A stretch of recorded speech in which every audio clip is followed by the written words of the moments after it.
Howdy, folks. Howdy, folks. That's better. Howdy, I'm Mark. And I'm Craig. And we decided to make a video for the MBA Class of 2013 as a memory as we approach graduation. Yeah, so we asked our classmates to reflect. We wanted their reflections as well. And to give us a time that they learned something from one of their classmates by either watching them directly or indirectly. The last day of orientation, and Matt Lamoureux. If you remember, we were having our final little get-together with Kelly in the room. He gets up and says, "You know what? I can name everybody in this room." And sure enough, he stands up, one by one, first and last name of everybody in that room, and it was insane to me. He had to have been studying that little course, that little binder we got for him. It just showed that. To me, it's the importance of learning a person's name, and I mean, at this point, he probably hadn't spoken. Like I said, he hadn't spoken to me. He made the effort to learn everybody's first and last name, and I'm pretty sure he got the pronunciations pretty close as well on a lot of those names. And it's a comforting feeling because we were all going into something we didn't know what to expect. You know, we're about to go into class, and it was just a comforting feeling to know that, you know, at least somebody knows your name, and it was important enough to them to learn. Teamwork that we've done, what I've really learned is, you know, when you really get the right team together, the people that have the right core competencies and talents, and just kind of come together and make great things happen with regards to all the different projects we've worked. Most of us probably coming in this program, we're used to being achievers and so forth, and probably like to head up doing a lot of the work ourselves. And you know, it was really valuable in the program to work with a lot of people that have a lot of different talents, and you can really trust your teammates to get the job done effectively. So I learned a lot of things from my classmates during this MBA program, but the one thing that really stands out is what I learned from Jemison. I learned that when people say there's no such thing as a stupid question, some people actually believe it. Well, my experience actually involves some, I guess, in the classroom, but mostly outside the classroom. It was a conversation I was having with Emil Bain. His job was basically betting on people's life insurance. Spring, I got to go to Washington campus with Mr. Craig Hooker, and I really enjoyed Craig's sense of humor and just his the way he has fun doing everything. I can still remember when we were traveling up and down these mile-long escalators, getting run over by all the people in Washington, D.C., and Craig always had a joke to make the people just a little bit more ruffled, to get a reaction out of them while we were trying to get to class at 9 o'clock in the morning. So Craig always has a way of making fun of the situations and making people laugh in whatever we're doing. One thing I can think of recently that I learned, and I learned it from James Mendiola and Carl Selman, was how to be more organized in a job search. So those guys are just awesome. They have spreadsheets telling them which day they contacted people and who they contacted and what they talked about. So I'm trying to be more like those guys next time I look for a job. Coming into this program, I got to meet some great people, and one of the most important things I found out is that some people only strive for excellence. No matter what they're doing, how many priorities they have at home, they never put out work that's less than 100%. In particular, I got to work with Jim Kelly, and it was great working with him. You know, he has 3 kids and very busy guy, but he never puts less than 100%, and that's something that I'm going to take away with me, to not even start a project if I don't think I'm going to give it on. So what I've learned from this program, I've learned that what the shiz and what the F are socially acceptable replacements for the 4-letter alternative. I've learned the power of a bell and how that can control you know, your servants/slaves, or however that works. I've learned that V's and W's are interchangeable in international contexts, and I've learned some serious things as well, such as strength and integrity and how they're important, but just learned quite a bit. Different person coming out of the program. Okay, so the things that I learned during the program, number 1, trust no one. I think that's probably the most important thing if I were to tell anyone in the program coming behind me is trust everybody. Be a lover, you know. We can't all be have the hard heart of a John Copeland. Instead, give lots of hugs, a la Andrew Rice. To talk about my adventures with John, Janice, Jonas, Seth and Jesus. So I had gone to Mexico without my documents and almost didn't make it back to the program thanks to my dear friends John, Janice and Seth. I went through the ordeal of being at the Mexican embassy and getting stalled there for not having my documentation, and I had my dearest friends waiting for me on the other side of the border. I had people crying all around me, and all I could do is just wait. But then I made. So I have two funny things to share. One of the funniest things that's happened to me in this program was learning American slang from Craig Hooker. So he was in my team in term 2, and every single time we had a team meeting, I would learn something new, like box, bunghole. Can't remember the rest of it, but you see where it goes. So funny thing happened in the rec the other day. Ame was teaching Carl certain words in Hindi, and they were on an argument on how many people understood that, the Americans. So both of them go up to this guy and start shooting him questions, saying that this is part of a survey, which it obviously was not. This guy was stunned, and that sort of brings the whole circle to a close. Ame teaching Carl words and Craig teaching Shweta words. So I think it's been a great experience. Yeah. This company bought up people who were in their 60s, 70s life insurance for a certain price, said they'd pay $200,000 for their life insurance. That person then got to actually enjoy their money before dying, and then the company would cash in on that life insurance policy once that person had passed away and get $500,000 saved. People's willingness to serve and give back and help their fellow classmates.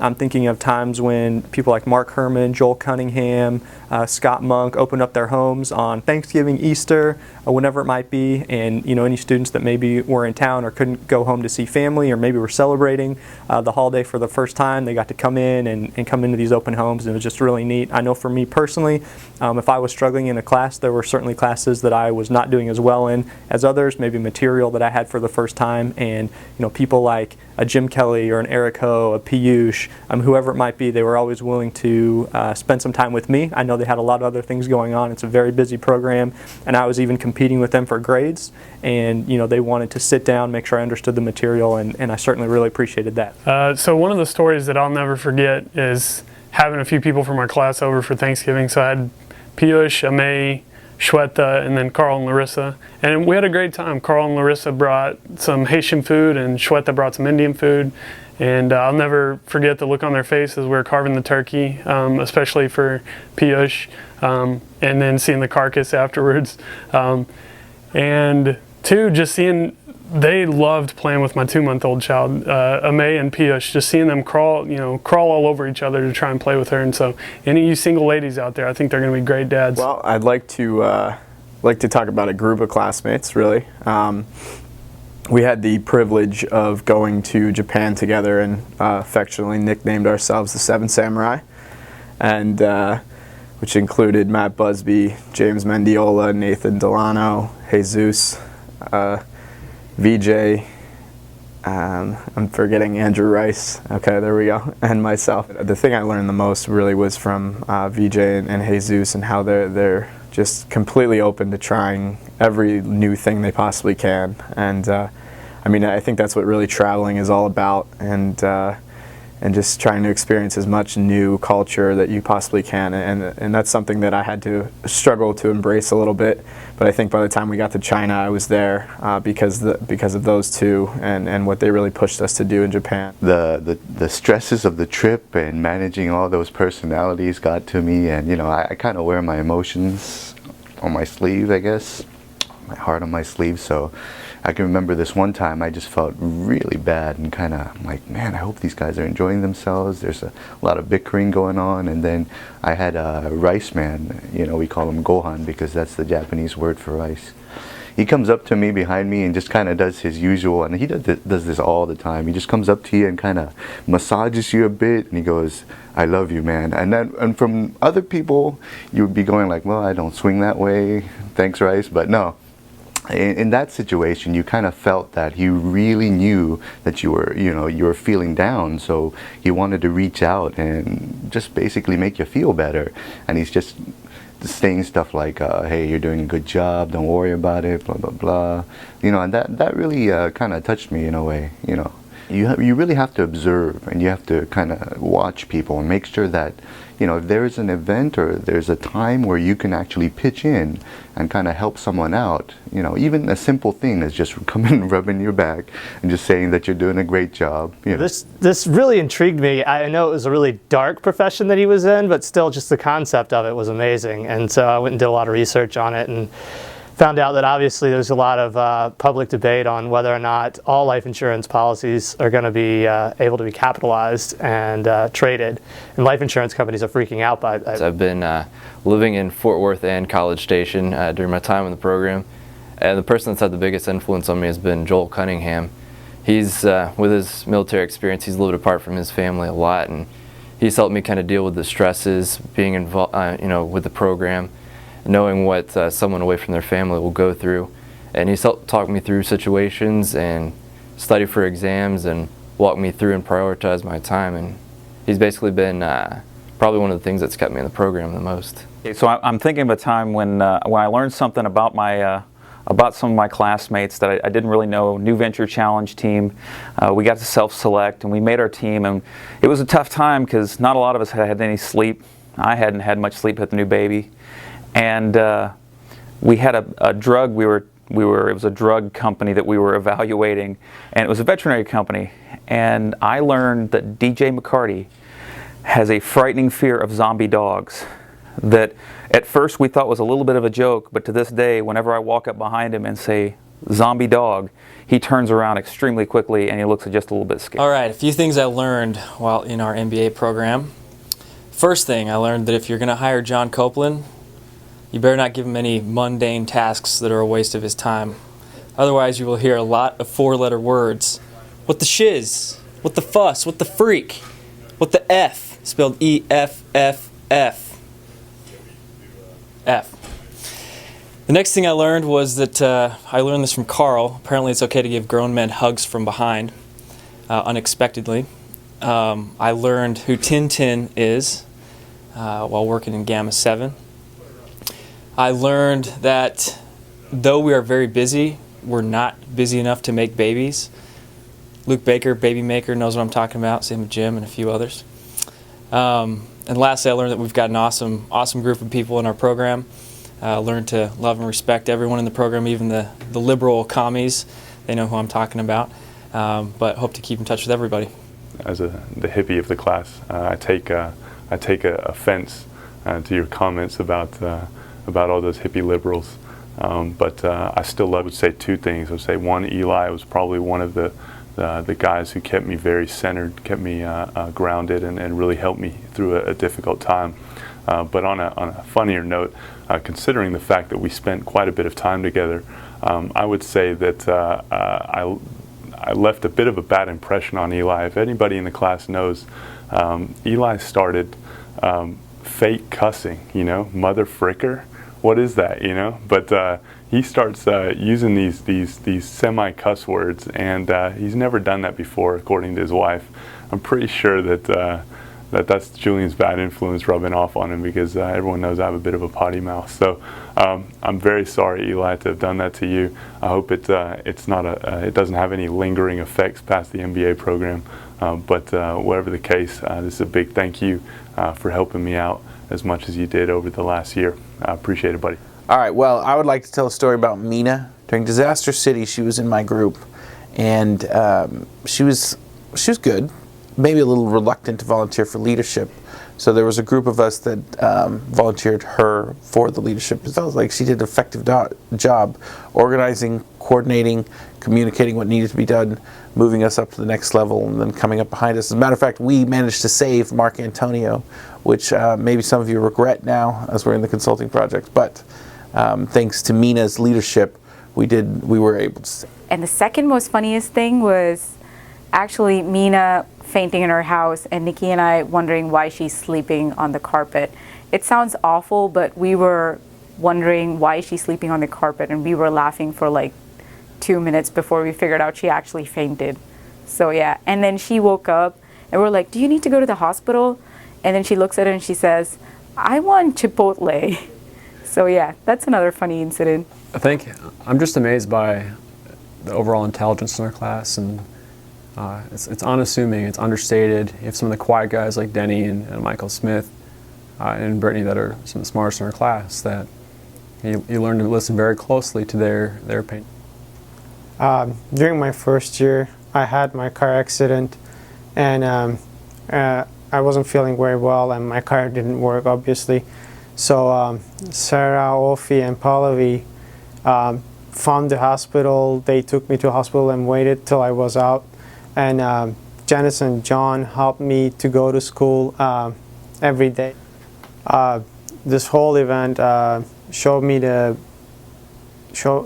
there's a huge support in this program. It's like it's a very tough program, and everybody is working with you and helping you to get through this.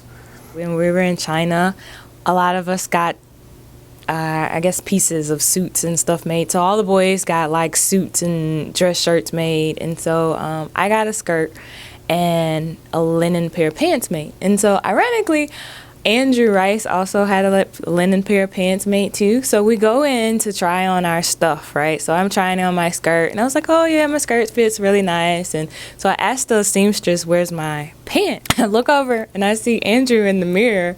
He has on these linen pants, and I was just like, It's like, yeah. He's like, these fit a little tight. It's a little tight in the waist, and he's like, but the booty part has a lot of extra room, and there are no pockets. There are no pockets. Where are the pockets on these things? And I was like, I have on your pants. And so it's a running joke now that Andrew and I wear the same size pant. So I learned that in this program, there's a lot of time management that comes into play, and for everything that we do, it's time to make time for ourselves, and that includes making time to go golf and have beers with your friends.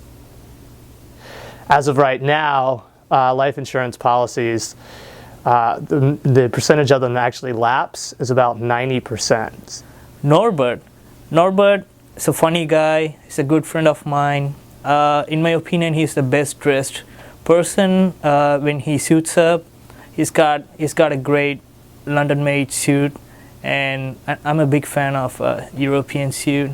And when it comes to soccer, Norbert is a great player, but also a great team player. When our regular keeper, Jim Kelly, couldn't make it to a couple of games, Norbert stepped up. I like particularly to thank all those who showed up for the soccer game, like Mark, VJ, Jesus, and all others. I mean, you guys played a big part in the MBA program, and I hope we're definitely going to win it this time. One of the most important things is that effective communication is crucial to business success. That's what she said. Somewhere down the road, again we will meet. Goodbye for now. This time has been sweet. I best get my things, start moving my feet. Wherever they go, I see you, I know. Somewhere down